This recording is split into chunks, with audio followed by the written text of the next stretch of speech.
வணக்கம். என் பேர் ரவிச்சந்திரனுங்க. இது வந்துட்டு புராணசிங்குபாளையம், விழுப்புரம் பாண்டிச்சேரி பார்டரில் இருக்கிற ஊர். இது இந்தாண்ட விழுப்புரம் டிஸ்ட்ரிக்டில் வரும். இந்தாண்ட அப்படி பாண்டிச்சேரி மண்ணாடிப்பட்டு கொம்யூன் அப்படின்னு சொல்லுவாங்க. அந்த ஏரியாவில் வர்றதுங்க. இது பார்த்திங்கன்னா நாங்கள் வந்துட்டு ஒரு 25 வருடமாக இயற்கை விவசாயம் பண்ணுறோங்க.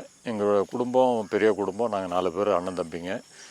அதில் எல்லாமே லாஸ்ட்டு 2 இயர்ஸ் வரலுமே அதுதான் குடும்பம் எல்லாம் ஒன்றா தான் பார்த்துட்ருக்குறோம். இப்பயும் கூட பார்த்துட்டு தான் இருக்கிறோம். ஆனால் என்னால் முடியலைங்கிறதுனால அவங்கவுங்க இப்போ தனித்தனியாக பிரித்து பார்க்க சொல்லி பண்ணிகிட்டு இருக்கிறாங்க. அப்படி ஒருத்தர் ஒன்று இப்போ பார்க்குறாரு. மீதியெல்லாம் இன்னும் கொஞ்சம் கொஞ்சமாக எடுத்து பார்த்துட்ருக்குறாங்க. நம்ம பண்ணுறது பூரா இங்கே பார்த்தோம்னாக்கா இந்த ஏரியாவில் இருக்கிறது 13 ஏக்கருங்க. இதில் வந்துட்டு கம்ப்ளீட்டாக ஒரு 10 ஏக்கருக்கு கரும்பு. இந்த கரும்புலேருந்து வெல்லம் நாட்டு சக்கரை தயாரிக்கிறோம். இதை நம்ம 25 வருஷமாக நம்ம இயற்கை விவசாயம் பண்ணிகிட்டு இருக்கிறதுனால நம்ம 2011 தான் இந்த மாதிரி வெல்லம் நாட்டு சக்கரை தயாரிக்க ஆரம்பித்தோம். ஏன்னா அது வரலும் ட்ரையல் அண்ட் எரர், ஏதோ பார்த்தோம் ஏதோ செய்தோம் அப்படிங்கிறது தான் இருந்தோம். 2004 நம்மாழ்வார் நம்ம வீட்டுக்கே வந்திருந்தாங்க. நான் ஒரு 4 நாள் இங்கேயே தங்கியிருந்து அவங்க நிறைய ட்ரைனிங் எல்லாம் சொல்லி கொடுத்தாங்க. அதுக்கப்புறம் தம்பி வந்துட்டு சின்ன தம்பி தான் இது எல்லாமே இருந்து ஆரம்பித்தவர். அதுக்கப்புறம் பார்த்தோம்னாக்கா பாலேக்கருடைய தொடர்பு 2010 கிடச்சிது. அப்புறம் அவருடைய மெத்தடில் போனால் நல்லா இருக்குது அப்படின்றதுனால அது வரலாம் இந்த பஞ்சகாவியா அந்த மாதிரி இதெல்லாம் டைப்லலாம் பண்ணிகிட்டு இருந்தோம். பாலேக்கர் வந்ததுக்கப்புறம் சஸ்டைனபிள் அக்ரிகல்ச்சராக இருக்கணும், நம்மளே இங்கே இருக்கிறது நம்ம இதுலேயே இருக்கணும், நம்ம வெளியிலேருந்து எதையும் எடுத்துகிட்டு வரக்கூடாது, நாட்டு மாடுகள் இருக்கணும் அப்படிங்கிறத வலியுறுத்தினார். அதுக்கப்புறம் தான் நாட்டு மாடுகள்லாம் 2011 இருந்தால் நாட்டு மாடுகள் எல்லாத்தையுமே வச்சுருந்துட்டு அதில் இருந்துட்டு வர்றதை வச்சு தான் நம்ம பண்ணிகிட்ருக்குறோங்க.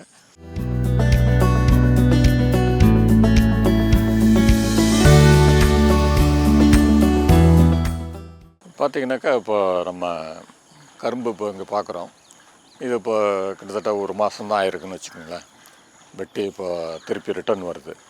இப்போ அதில் பார்த்திங்கன்னா ஒரு பக்கத்தில் சோளம் இருக்கிறது, இன்னொன்று பார்த்திங்கன்னா பசுந்தாள் உரம் இருக்கும், நம்ம நடுவில் கரும்பு இருக்கிறதுங்க. இது என்னென்னா இந்த நம்ம இதை வெட்டின கரும்பினுடைய சோலைகள் பூரா அந்த இடத்துல இருக்கிறதுங்க.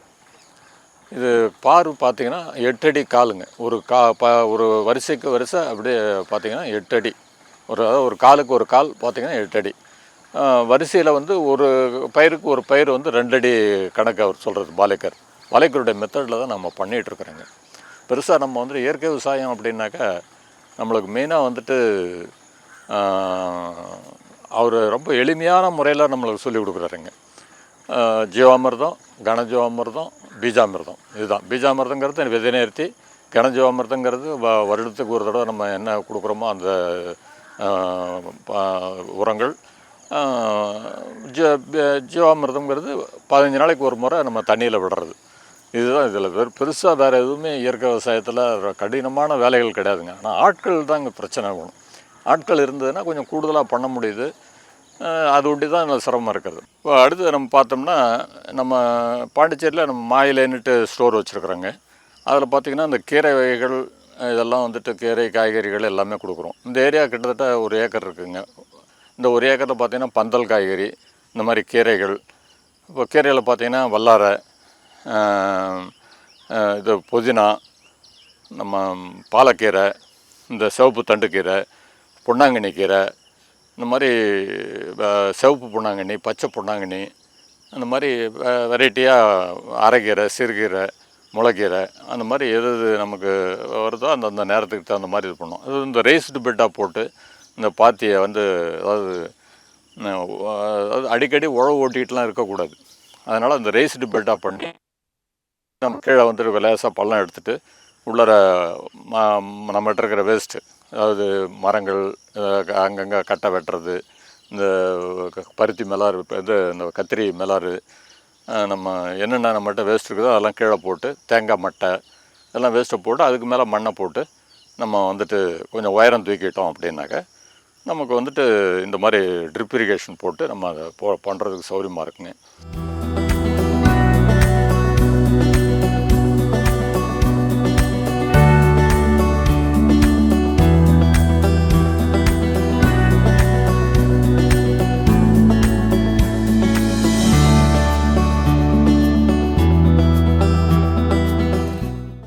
நாட்டு காய்கறியில் கத்திரி, வெண்டை இதெல்லாம் எப்பயும் இருக்கிற மாதிரியே அப்படியே பார்த்துக்குறோங்க.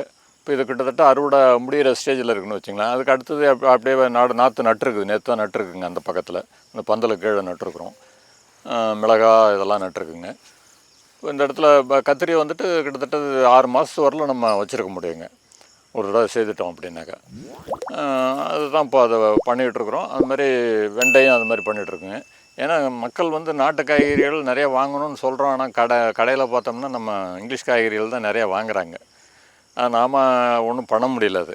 அதனால் முடிஞ்ச வரலும் நம்ம வந்துட்டு நாட்டு காய்கறிகள் எல்லாத்தையும் வச்சிட்ருக்குறோம். எல்லாம் நம்ம சுரக்காய், புடலங்காய், எல்லா இதுவுமே நம்ம எல்லா வெரைட்டியும் பண்ணுறோம். அந்த மாதிரி முடிஞ்ச வரலும் வந்துட்டு தழைக்கரைசல் பண்ணி தாங்க ஜாஸ்தி அதில் பயன்படுத்துகிறோம். வேறு எதுவுமே கிடையாது. நம்ம முடிஞ்ச வரலும் நம்ம எதுவுமே அடிக்காத இருக்கிறது தான் பார்க்குறோம். பட் ஆனால் முடியல. அதனால் இது தழைக்கரைசல் இந்த அதிகபட்சமாக இருந்ததுன்னா இந்த பூண்டு இஞ்சி கரைசல் அந்த மாதிரி கரைசலை பயன்படுத்தி நம்ம அதை இது பண்ணிக்கிறோம். முடிஞ்ச தடுக்கிறதுக்கு பார்க்குறோம். இது எல்லாமே அவரை இதெல்லாம் போட்டுருங்க. பப்பாளி, அவரை இருக்குதுங்க. இது பந்தல் காய்கறி இந்தாண்ட வந்துடுறோம். இந்த பந்தல் காய்கறியில் பார்த்தீங்கன்னாக்கா இப்போ இந்த கொடிகள்லாம் வந்துட்டு அந்த கோவக்காய் அந்த செடி போட்டிருங்க. பாவக்காயும் ஏறுதுங்க. அது மாதிரி அந்தாண்ட பார்த்தீங்கன்னாக்கா எல்லாமே புடலங்காய், சுரக்காய், பீர்க்கங்காய் எல்லாமே கலந்தாப்புல, பூசணிக்காய், பரங்கிக்காய், அந்த சிறு பரங்கிக்காய் அந்த மாதிரியும் இருக்குங்க. இது மாங்காய் இஞ்சின்றதுங்க இது. அது மாதிரி மஞ்சள் இந்தாண்ட பூரா மஞ்சள் போட்டிருந்தோம். இந்த மாங்காய் இஞ்சி இந்த மஞ்சள் எல்லாமே கிட்டத்தட்ட இந்த 8 மாதத்து பயிருங்க இது. இந்த 8 மாதத்துக்கு அப்புறம் அதை எடுத்துடணும். அது ஆக்சுவலாக ஆள் பற்றாக்குறையினால அதை எடுக்காதே விட்டேன். இது 10 மாதம் 12 மாதமே ஆகிடுதுங்க. இதுக்கு மேலே தான் எடுத்து அதை கடைக்கு கொடுக்கணும் அப்படின்ட்டு இருக்கிறேங்க. இது மாதிரி நிழலில் வர்ற பயிருங்க இதெல்லாம். நல்லா வாழைக்கு கீழே போடலாம், இந்த மாதிரி பந்தலுக்கு கீழே போடலாம். லாஸ்ட் இயர் நல்லாவே வந்ததுங்க. கிட்டத்தட்ட ஒரு 4 டன் அளவுக்கு எனக்கு மஞ்சள் கிடச்சிதுங்க. இந்தண்டை இந்த சிறு இடம் தாங்க, அதிலே 4 டன் அளவுக்கு மஞ்சள் கிடச்சிது.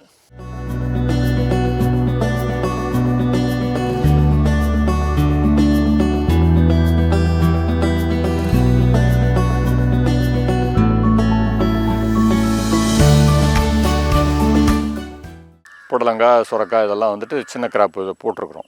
இப்போ இது இடையிலே பார்த்தீங்கன்னாக்கா இதெல்லாம் வந்துட்டு தக்காளி, அந்தாண்ட மிளகாய் இந்த மாதிரி மாற்றி மாற்றி நட்டுருக்குறோங்க. இதெல்லாம் தக்காளி நட்டுருக்குதுங்க. எல்லாமே நம்ம விதைக்கான்ட்டு விட்டு அதை எடுத்து தனியாக அந்த சுரக்காயோ புடலங்காயோ எல்லாமே நம்ம விதைக்காக தனியாக விட்டு அதுலேருந்து தான் எடுத்து நம்ம பண்ணிகிட்ருக்குறோங்க. ஒவ்வொரு சீசனில் ஒவ்வொரு மாதிரி இருக்குங்க. இந்த சீசனுக்கு புடலங்காய் நல்லா இருக்குங்க. கொஞ்சம் அடுத்த இன்னும் 1 மாதம் போச்சுன்னா அப்படி பீர்க்கங்காய் நல்லாயிருக்கும். இப்போ அறுவடை முடிகிற ஸ்டேஜ். மீதெல்லாம் இப்போ அடுத்த அந்த ஏரியாவில் போட்டிருக்குறோம். இப்போ தான் இது அறுவடை முடிகிற ஸ்டேஜ்னால கம்மியாக இருக்கிறது இங்கே இருக்கிறது. ஏன்னா நம்ம காய்கறி சாப்பிட்றதோ இல்லை பூச்சி மருந்துகள் இல்லாத, இந்த ஃபெர்டிலைசர் இல்லாத வெறும் எல்லாமே வந்துட்டு மென்யூர் இயற்கை உரத்தில் வரக்குள்ளார அந்த குவாலிட்டி நல்லா இருக்குங்க. சாப்பிட்றதுக்கு நல்ல ஒரு டேஸ்ட் இருக்கும். கீப்பிங் குவாலிட்டி இருக்கும். நாள்பட ஒரு 2 நாள் 3 நாள் வச்சுருந்தாலும் அந்த காய்கறிகள் வீணாகாது. 4 நாள் வச்சுருந்தால் தாங்கி அது இது இருக்கும். அதுதான் பெரிய இதுங்க, அதில் அட்வான்டேஜ்.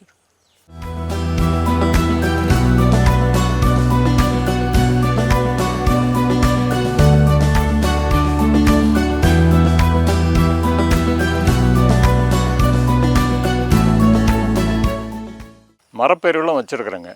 நெல்லிக்காய் மாதிரி நிறைய வச்சுருந்தோம். பட் அதிகமாக அதில் விற்பனை பண்ணுறதுக்கு நிறைய சேலஞ்ச் இருக்கிறதுனால கொஞ்சம் அதை நம்ம குறைச்சிட்டு இப்போ அங்கங்கே திட்டமாக வச்சுருக்குறோங்க நம்ம தேவைக்கு வேண்டி. ஏன்னா நல்ல ஊட்டச்சத்து உள்ள பொருளாக இருக்கிறதுனால இதில் வந்து மதிப்பு கூட்டி நல்லா ஜூஸு, நெல்லிக்காய் ஜூஸு, நெல்லிக்காய் கேண்டி, அது மாதிரி நெல்லிக்காய் ஊறுகாய், அது மாதிரி அதனோட நெல்லிக்காய் பவுட்ரு, இந்த இஞ்சி மரப்பா மாதிரி நெல்லிக்காய் மரப்பாவே அந்த மாதிரி ஒன்று செய்து கொடுக்குறோம். அது மாதிரி வெரைட்டியாக பண்ணுறாங்க. அதில் வந்துட்டு இந்த சைடு பூரா பேயன் வாழைங்க, இந்த சைடு பூரா கற்பூரவள்ளி. பார்த்திங்கன்னா ஒரு மரத்துக்கு அடுத்தது பார்த்திங்கன்னா அந்தாண்ட ஒரு கன்று தான் இருக்குங்க. வேறு எதுவும் அதிகமாக விட மாட்டாங்க. அதுவும் அந்த குலை வந்ததுக்கப்புறம் தான் அந்தாண்ட விட்ருப்போம். இப்போ அது குலை வந்துடுது, இது குலை வந்துடுது, அதுக்கு பின்னாடி இருக்கிறத ஒன்று விட்ருக்குறோம். அந்த மாதிரி தாங்க. மீதியெல்லாம் கீழே கண்ணை அரிச்சு விட்றணும். இப்போ இதெல்லாம் இன்னும் குலை வராது இருக்கிறது அந்தாண்டெல்லாம். அப்போ அதெல்லாம் வந்துட்டு குலை வந்ததுக்கப்புறம் தான் அந்த பின்னாடி ஒரு கண்ணை விடுவோம். பார்த்திங்கன்னா பேயன் இது வந்துட்டு ரொம்ப மருத்துவ குணம் உள்ளதுங்க. இந்த அம்மாலாம் போட்டதுனாக்கா இந்த பேயம்பழம் தாங்க சாப்பிடணும். அதை குளிர்ச்சி கொடுக்கும் உடம்புக்கு. அந்த மாதிரி அந்த வெய்ய நாளில் கிடைக்கிறது நல்ல வெரைட்டி, நல்லா அருமையாக இருக்குங்க. இந்த வாழையும் கிட்டத்தட்ட நம்ம கரும்பு மாதிரி தாங்க. ஏன்னா அந்த பில் வகையை சேர்ந்தது தாங்க அதுவும். இதுவும் வந்துட்டு வாழையடி வாழைன்னுட்டு சொன்னதே அதுக்கு தான் காரணம். ஏன்னா இந்த ஒரு வாழை மரம் வச்சிட்டோம்னா நீங்கள் 100 வருஷமானாலும் 200 வருஷமானாலும் அதில் இருந்துட்டு வந்துக்கிட்டே இருக்குங்க. சைடு கப்பை கலப்பு வந்துக்கிட்டே இருக்கும். அது எப்படின்னா அவர் பாலேக்கர் சொல்கிறது என்னென்னாக்கா, ஒரு தார் வருது, அதாவது கொலை வருது அப்படின்னா பூ விடக்குள்ளறிய பூ விடுறதுக்கு எதிர் சைடு, அதாவது இப்போ தெற்கால வருது கொலை, வடக்கால பக்கம் அடுத்த கன்று வர்றதை விடணும். அது நல்ல திறமையான கண்ணை ஒண்டி பார்த்து விடணும். மீதி எல்லாத்தையும் எடுத்துடணும். அப்போ அது மாதிரி அது வந்துட்டு எப்போ பூ விடுதோ அதுக்கு பக்கத்தில் எது வந்துட்டு நல்லா வீரியமாக இருக்குதோ அந்த கன்று அதேமாதிரி அதுக்கு எதிர் சைடு. அப்போ மரமும் சரி தான், ஒரேடியாக வந்துட்டு அடியோட வெட்டக்கூடாதுங்க. கைக்கு எட்டின தூரத்தில் அந்த கொலையை வெட்டிட்டு கைக்கு எட்டின தூரத்தில் வெட்டிட்டு அப்படியே விட்டுடணும். விட்டோம்னா அந்த மரத்தில் இருக்கிற தண்ணி, அந்த இருக்கிற சத்துக்கள் பூரா அதை எடுத்துக்கும். அப்போ தண்ணி பாய்ச்சவே வேண்டியதில்லை. அதில் அது ஆட்டோமேட்டிக்காக அதனுடைய இது வந்துக்கிட்டே இருக்குங்க.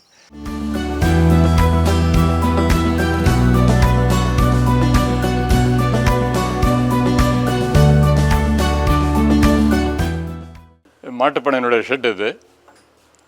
பார்த்திங்கன்னா 2011 நமக்கு வந்துட்டு தூத்துக்குடி கிட்ட கொஞ்சம் லேண்ட் இருந்ததுங்க. ஒரு 88 ஏக்கர். இப்போ லாஸ்ட் இயர் தான் விற்றுட்டேங்க அது. அங்கே வந்துட்டு அந்த திருநெல்வேலி ஏரியா சைடெலாம் அந்த உம்பளச்சேரி மாடுகள் தான் அதிகம் இருந்தது. அங்கேருந்து ஒரு முதல்ல ஆரம்பத்தில் 2000 ஆரம்பிக்கூட அங்கே வந்துட்டு ஒரு 10 கன்னுக்குட்டி வாங்கி விட்டுருந்தோங்க. அதுக்கப்புறம் கடைசியாக நாங்கள் 2011 எடுக்குள்ளார 100 எண்ணிக்கை இருந்தது. அதுலேருந்து ஒரு 45 எட்டும் தான் இங்கே ஆரம்பித்தாங்க. அது இங்கே நிறைய எல்லாருக்குமே கொடுத்தோங்க. அதில் இருந்துட்டு எல்லாருக்குமே ஒரு பீடு வர்றது எல்லாருக்குமே நம்ம விவசாயிகளுக்கு எல்லாருக்கும் கொடுத்து இது பண்ணாங்க. அப்புறம் இங்கே மேயறதுக்கு இடம் இல்லை அப்படின்றதுனால அந்த 30 ஏக்கர் அங்கே இருக்கிற பண்ணைக்கு எடுத்துன்னு போயிட்டோம். இப்போ எல்லாத்தையும் குறைச்சிட்டோங்க. நம்ம அதிகமாக ஆள் பற்ற மாட்டேங்குது, நம்ம நிறைய செலவுகள் ஆகுதுன்றதுனால குறைச்சிட்டு இப்போ ஒரு 12 தாங்க எண்ணிக்கை வச்சுருக்குறேங்க. இதுமாதிரி இதில் கீழே பார்த்திங்கன்னா இதில் சேகரிப்பு, இந்த கோமியமெல்லாம் இதில் தான் சேகரிக்கிறது. அதுமாதிரி சாணமும் வந்துட்டு நம்ம அந்த மூலையில் எடுத்து வச்சுருவோம். டெய்லி அன்றாடம் அந்த ஜீவாமிரதத்துக்கு அன்றாடம் இருக்கிற சாணியை எடுத்து போடணும். கனஜீவாமிரதங்கிறது நம்ம வந்துட்டு சேர்த்து வச்சுருக்கிற தானியை அப்பப்போ நமக்கு ஓய்வாக இருக்குள்ளார எடுத்து போட்டு அதை கனஜீவாமிரதம் ஆக்கிக்குவோம். இந்த ஜீவாமிரதமாக இருக்கிறதுக்கு இது முக்கியமாக கோமியம். இந்த கோமியம் எவ்வளோ நாள் வச்சுருந்தாலும் யூஸ் பண்ணிக்கலாங்க. ஆனால் ஜீவாமிரதத்துக்கு வேண்டி சாணம் வந்து டெய்லி ஃப்ரெஷ் சாணம் யூஸ் பண்ணணும். அதுவும் வந்துட்டு கன்று ஈன்ற அந்த மாட்டு, அதாவது கறவல் இப்போ நடந்துகிட்ருக்கிற மாட்டில் இருக்கிறது தான் நல்லா எஃபெக்டிவாக இருக்குங்க. அதில் அந்த ஆர்கானிக்ஸ் மைக்ரோ நுண்ணுயிர்கள் நிறைய இருக்குங்க. அதனால் அதுதான் முக்கியமாக தேவைங்க. அதனால் அந்த மாதிரி இதுதான் நம்ம பயன்படுத்துகிறோம். நம்மகிட்ட நம்ம நண்பர் ஒருத்தர் வச்சுருந்தார். அதில் வந்துட்டு நம்ம அதை மாடாக வெட்டும் செனப்பிடிக்கலன்ட்டு சொல்லி வச்சுருந்தாருங்க. ஒரு 3 கன்னுக்குட்டியை ஓட்டுன்னு வந்தோம். ஓட்டுன்னு வந்து அதில் 2 செனை பிடிச்சி அதில் வந்த காலைங்க இது. அந்த மாடு அம்மாவெல்லாம் விற்றாச்சுங்க. நம்ம எல்லாம் குறைக்கிறதுக்கப்புறம் குறைச்சிட்டோம். இது சரி, இதுக்கு மேலே இது நம்ம இந்த கிரில் இருந்துட்டு இந்த ஒட்டு பண்ணணும், அதாவது இந்த நாட்டு மாட்டினுடைய இது நம்ம கிராஸ் வரணும் அப்படிங்கிறதுனால இப்போ இதை கிர்ரை இங்கே வச்சுருக்குறேங்க.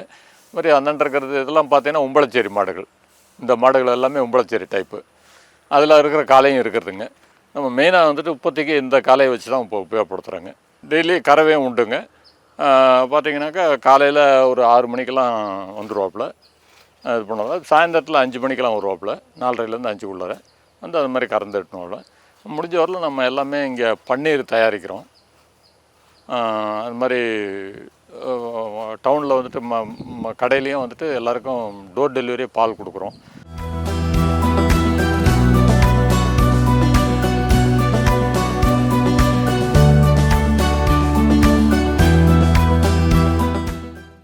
ஆக்சுவலாக பார்த்திங்கன்னா இதில் வந்து ஒரு 2 ஏக்கர் மணிலா போட்டிருந்ததுங்க. இந்த மணிலாவில் இடையில வந்துட்டு கால் அப்படியே வரிசையாக இதில் வந்துட்டு இது வெள்ளை சோளன்றது இது. அதனால பார்த்திங்கன்னா ஹைட்டாக இருக்கிறது அதெல்லாம் வந்து இருங்கு சோளம் அப்படின்வாங்க, சிவப்பு சோளம். அந்த சிவப்பு சோளங்க அது. இது மெயினாக வந்துட்டு இதில் அறுவடை பண்ண முடியும்னு பார்த்தா இந்த இடம் அறுவடை பண்ண முடியல இதில். என்ன காரணம்னா எல்லாம் வந்துட்டு நம்ம அந்த பிஞ்சு வரக்குள்ளரையே குருவி வந்து உக்காந்துடுது, ஃபுல்லாக எல்லாமே சாப்பிட்டுடுது. மணி பிடிச்சி வந்துட்டுருக்குங்க. பட் மேலெல்லாம் பாருங்கள் அதுக்குள்ளே சாப்பிட்டுடுது. மணி வந்திருக்கிறது அந்த பசுமையாக இருக்குள்ளே சாப்பிட்டுடும். காஞ்சதுனா தான் நம்ம எடுக்க முடியும். அது வெள்ளையாக வரும். இது பச்சையாக இருக்குது, இப்போ அது வெள்ளையாகிடும். இந்த காஞ்சதுன்னா நல்லா வெள்ளையாக இருக்கும் அது. இப்போ இதெல்லாம் சுத்தமாக சாப்பிட்டுடுது. அதனால் நம்மளால் எடுக்க முடியல அதை. சரி இருக்கட்டும், நமக்கு அதுவும் ஒரு இது இருக்கட்டும், நமக்கு வாழ்வாதாரமாக அது ஏதாவது சுற்றுச்சூழலுக்கு அது முகுந்த குருவிகள் இல்லைனாலும் நம்ம இந்த பூச்சிகளை கட்டுப்படுத்த முடியாது. இந்த சைக்கிளிக் சொல்லுவாங்களே, அந்த மாதிரி சைக்கிளிக்கில் உணவு சங்கிலியில் அதுவும் நமக்கு தேவைப்படுற ஒரு இதாக இருக்கிறது. அதனால் இது பாட்டு இதுவும் இருக்கட்டும், நம்ம கிடைக்கிறப்ப அதை எடுத்துக்குவோம், கிடைக்காதப்போ விட்டுடுவோம் அப்படின்னு சொல்லிட்டு கரெக்ட் பண்ணுறோம். இந்த தட்டு நம்மளுக்கு மாட்டுகளுக்கும் சாப்பிட்றதுக்கு சௌகரியமாக இருக்கிறது. அடுத்தது நமக்கு மக்குக்கும் நமக்கு தேவைப்படுது. அதனால் நமக்கு ஏதோ ஒரு விதத்தில் எல்லாமே பயன்படுது. அப்படி தான் இறைவன் படைச்சிருக்காரு. அதுதான் நம்மளுக்கு உண்மை. அது இயற்கையாக இருக்கணுங்கிறது இதுதான். அது வேறு ஒன்றும் இல்லை. இன்னை வரலும் நம்ம கிருஷ்ணாஸ் ஆர்கானிக் ஃபார்ம்ன்றது எங்களுடைய குடும்ப இதுங்க. மாயிலைன்னுட்டு பாண்டிச்சேரியில் கடையும் வச்சுருக்குறாங்க. ஏன்னா இந்த ப்ராடக்டை வந்து லாபங்கள் வரணும் அப்படின்னா நேரடியாக விற்பனை பண்ணக்குள்ள தான் அதுக்கு நமக்கு கிடைக்குது அப்படிங்கிறதுனால அந்த ஒரு கான்செப்டில் அப்புறம் என்னுடைய டாக்டர் பெரியவங்க வந்தாங்க. அவங்கள வச்சு தான் அதெல்லாம் இது பண்ணோம். அது இல்லாத நம்ம வந்து ஃபார்மர் ப்ரொடியூசர் ஆர்கனைசேஷன்ட்டு சுவாசம் குளோபல் ஃபார்மர் ப்ரொடியூசர் ஆர்கனைசேஷனும் வச்சுருந்தோம். இப்பயும் இருக்கிறது. பட் நான் முழுமையாக அதை பார்க்க முடியல, எனக்கு வயசாகிட்டதுனால நான் பார்க்க முடியாது. என்னுடைய நண்பர்கள் என் கூட இருந்தவங்கள அவங்க பார்த்துட்ருக்காங்க. ஒரு 65-70 விவசாயிகளுக்கு இந்த இயற்கை விவசாய சர்டிஃபிகேஷன் வாங்கியும் கொடுத்துட்ருக்கோம். சுவாசம்ன்ற பேர்லேயே வாங்கி கொடுத்துட்ருக்குறோம், குரூப் சர்டிஃபிகேஷனாக. அந்த மாதிரி இப்போ பார்த்திங்கன்னா காய்கறிகள் இந்த 10 ஏக்கர் போக மீதி பார்த்திங்கன்னா காய்கறிகள், பந்தல் காய்கறிகள், நாட்டு காய்கறிகள் இதெல்லாமே நம்ம பண்ணுறோம். அது இல்லாத கீரைகள், எல்லா கீரை வகைகளும் நம்ம பண்ணிகிட்ருக்குறோம். ஒரு ஏக்கரில் மற்ற பயிர்கள் ஒரு 1.5 ஏக்கர் 2 ஏக்கருக்கு வரும். அது மற்ற பயிர்கள் ஏதாவது சிறுதானியங்கள், இது உளுந்து, பச்சைப்பயிறு, மாதிரி எண்ணெய் வித்துக்கள், மணிலா, எள்ளு, இதுமாதிரி கேழ்வரகு, இந்த மாதிரி எல்லா வித பயிர்களும் கலந்தாப்பில் அப்பப்போ சீசனுக்கு தகுந்த மாதிரி மாற்றி மாற்றி செய்துட்ருக்குறோம். இதுதான் எங்களுடைய இதுங்க. எல்லாமே நம்ம முடிஞ்சவரையில் நம்ம மதிப்பு ஊட்டி நம்மளே தான் விற்றுருக்கோம். எதையும் நம்ம வந்துட்டு ஹோல்சேலில் போய் கொடுத்துட்ருக்கிறது கிடையாது. இந்த வெள்ளை நாட்டு சக்கரை ஒண்டி கொஞ்சம் அதிகப்படியாக செய்கிறதுனால அதை ஒண்டி நம்ம ஹோல்சேலில் கொடுக்குறோங்க. அதுலேயே கூட பார்த்திங்கன்னா ஒரு 20-30% ஆகும். 70% நாங்கள் ஓன் இதுலேயே எங்களுக்கு கொடுத்துட்ருக்குறோங்க. இந்த வீடியோ உங்களுக்கு பிடிச்சிருந்தா லைக் பண்ணுங்கள், ஷேர் பண்ணுங்கள், கமெண்ட் பண்ணுங்கள். மறக்காமல் பசுமை கஃபே தமிழ் சேனலை சப்ஸ்கிரைப் பண்ணுங்கள்.